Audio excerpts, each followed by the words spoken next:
Hi friends, welcome back. అందరూ ఎలా ఉన్నారు? అందరూ బాగున్నాను అనుకుంటున్నాను. సో ఈ రోజైతే వీడియోలోని నేను గీ చేయడం చూదురు గానీ, ఎందుకంటే ఇక్కడ మాకు ఇండియన్ స్టోర్‌లోని గీ చాలా చెత్తగా ఉంటుంది. అసలు గీలాగా ఉండట్లేదనమాట. ప్లస్ మేము కొరియర్ చేద్దామంటే కుదరదు. చాలా రిస్ట్రిక్షన్స్ ఉంటాయనమాట.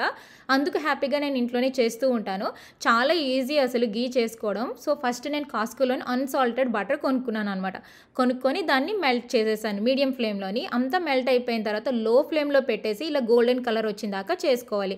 మధ్యలో కలుపుతూ ఉండాలి, లేకపోతే మాడిపోతుంది, గీ అంతా వేస్ట్ అయిపోతుంది. సో కేర్ఫుల్గా ఉండాలి చేసేటప్పుడు, ఓకేనా.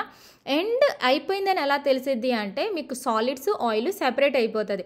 అలా సెపరేట్ అయిపోగానే అండ్ ఇంటి నిండా మంచి గీ స్మెల్ వస్తుంది. అప్పుడే గీ అయిపోయినట్టు. దాన్ని మనం వడగట్టాలి చీజ్ క్లాత్ తోటి అనమాట. అప్పుడు అదిరిపోతుంది గీ అనమాట. మీరు ఎప్పుడైనా ఇలా ట్రై చేశారా? Comment down below. And full recipe కావాలంటే ఛానల్కి వెళ్ళి చూసేయండి ఫ్రెండ్స్. నాకైతే చాలా హ్యాపీ అనిపించింది.